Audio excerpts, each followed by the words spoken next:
Hey guys, Cloudwolf here, and today I have something kind of interesting to show you. So now if you pay attention, I've got 49 or so HP, aka 25 or so hearts. If I go up this staircase now, what you might expect is that my health is going to decrease. Makes sense, right? And just as you expect, it does, but you might have noticed that the hearts didn't exactly behave in the way that you expect them to. And that is because these are not hearts. Those things on your screen right there, they're not actually hearts. It looks kind of like they should be hearts, but they're not. In fact, hearts are not even existent anymore.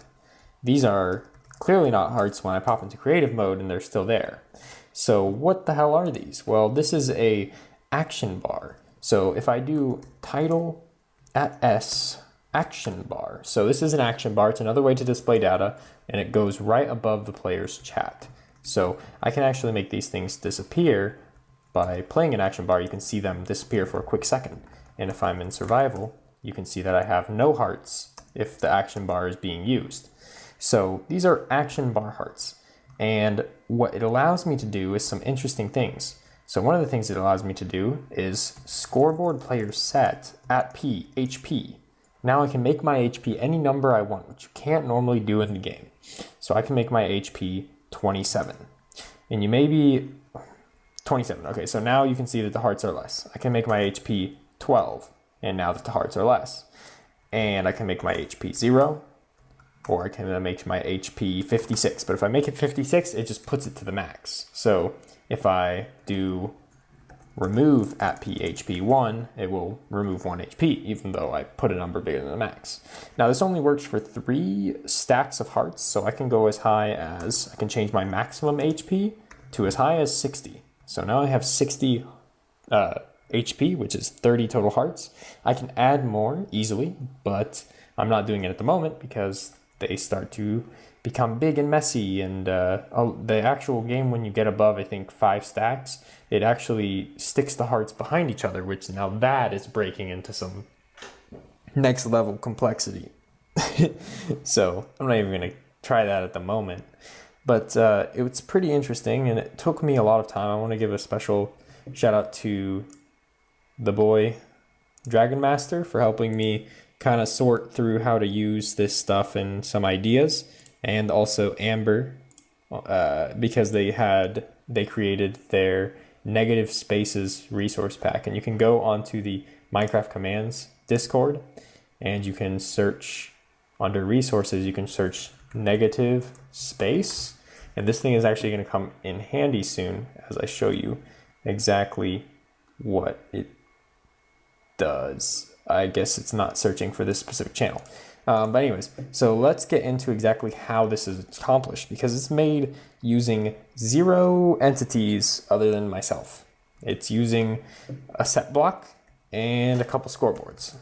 Okay, so the theory behind how this works is kind of simple, and I'm going to try to explain it as simply as I can.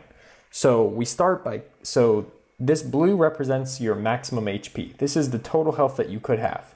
The yellow represents the total health that you currently have, okay? So since we will have to keep in mind that if your HP is bigger than your current HP, then you're gonna have black hearts. If your HP is exactly the same, then only red hearts. Red hearts indicates health, half hearts indicates half a health.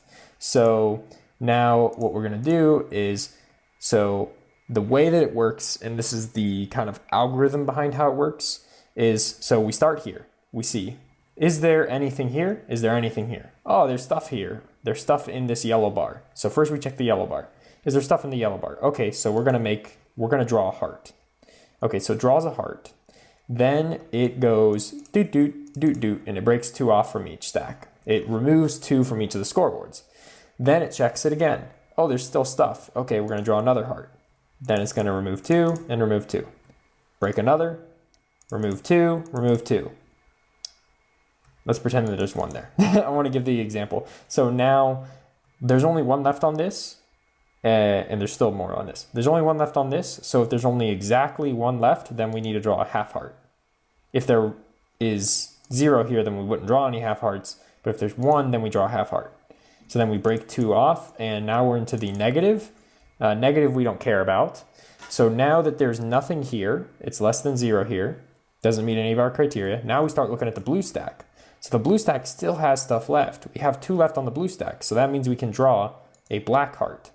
Then we're going to break 2 off and break 2 off again, and now there's nothing, and that means we finished. But that isn't a complete row. A complete row has 10 hearts. So to finish the row, we're going to put some empty spaces. So we're going to put an empty space because we see nothing. Then we're going to go down 2 more and down 2 more. Put another. And what are we at? 1, 2, 3, 4, 5, 6, 7, 8, 9, 10. Okay, cool. You get the point. We're going to keep counting down and adding empty spaces because we finished. So that's kind of the algorithm. So it removes some, checks if you still have what you have left and gives you hearts or blank hearts, and then keeps remove some, check, remove some, check. And to put it and to accumulate it, it uses a number of interesting things. It uses MBT, well, the main thing is it uses MBT on a sign. So where we're drawing these hearts to is on a sign. So let's pretend X is a heart and Y is a black heart.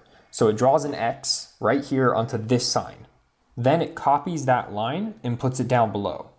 Then when it comes back here, it deletes this line and it copies everything on this line here up above. So it copies the X and puts the new line after it. Then it copies the top line to the second line and repeats again, copies the second line and adds on what it wants to add next. Then it copies it, and then it copies the line from below and adds on the next thing it wants to add on.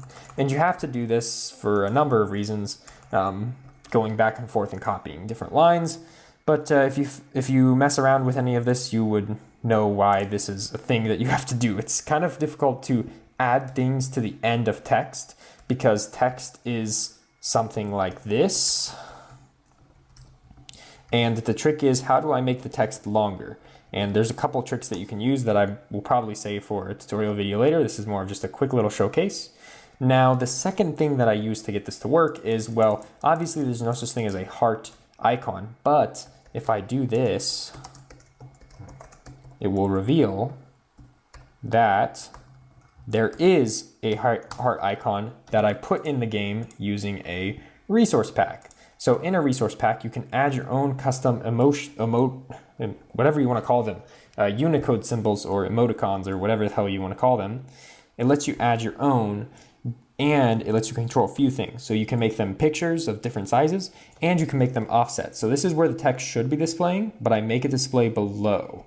And you can see that from previously when I used the title of the words test, where you see that flashing, you see test. That word test is way above where these hearts are. So what's actually happening is the image, the icon is shifted downwards so that it goes all the way down to where it's supposed to be. And that was just me finessing it and changing it very minutely and testing and reloading. Okay, so what it does is it first manipulates the cursor using what's known as negative space. And this is where the Amber's negative spaces come in. So there's another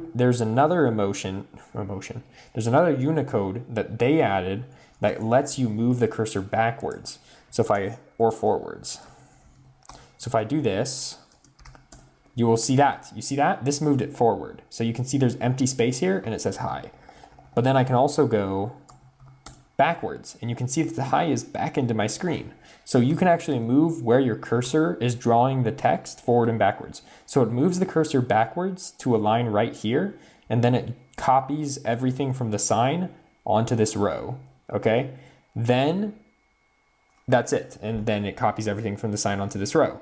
Then it moves the cursor again and copies everything on the next line. And each row of hearts is actually a different whatever it's called, Unicode symbol. 3. You can see that they're at different levels. So each one is different levels and it works like a typewriter. If you've ever seen a typewriter, I know I'm like 100 years old because I know what a typewriter is. But the way it writes is you go letter, ding, and it moves everything. And then it brings itself back around and draws the next line. It's kind of like an opposite upside down typewriter. Ding, and then it comes back. Ding, and then it comes back. And it just does that over and over. It's a lot of fine tuning, but it was It was very cool to have it done. So you may be wondering, just as a final closer, why did I do this? I wanted to mess around with Unicode so that I could, learn enough so that I feel confident in teaching you guys how to do it. Because I always, before I try and post a tutorial video or say, hey, look, this is how to do something, I like to try and figure it out as much as I can about it myself. And I wanted to just get practice on my own of using this stuff because it's really cool how you can modify GUI using it. One advantage is a player will know if you want to eliminate the problem of having respawn. So doing this, waiting for a player to click respawn, there's a lot of weird stuff involved with the respawn button because the player, I'm no longer there. So I can't do stuff to people that are in this screen, but they're still kind of there. So there's some weird properties where you have to wait for people to click respawn, but you don't know how long to wait because it could be as long as possible. So you have some weird stuff with people having to respawn and figuring out where they're going to respawn, but you can eliminate all of that if you use scoreboards. So you say execute if score at s HP matches 0, run, say dead, or TP them to the start. So when their HP reaches 0, then they're dead. So rather than controlling it using the game, you are in control of it using scoreboards, which is great. Also, this has a really cool and nice little trick to it where people are more familiar with it. There's another method that people have used where they use armor strength, and they retexture the armor icons to be hearts, but you can only get one line of them. You can't get stacks, and it's shifted upwards. The other technique would be to put armor and have attribute modifiers, but attribute modifiers with armor can be kind of a problem sometimes because that has to modify armor. So that means that I would have to have set pieces of armor that players can't move. And I didn't really want to be limited that way, so I went with the action bars. Sometimes you make choices just for the hell of it, and sometimes you make them for a reason. This was one of those for the hell of it. But anyways, guys, if you thought that was interesting and you want to see more or you have anything particular that you've been struggling with, let me know. You can ask in the Discord server, linked in the description, or you can, just leave a comment on something that you might want to see an in-depth tutorial on. But anyways, guys, thanks for watching, and I'll see you in the next one. Peace.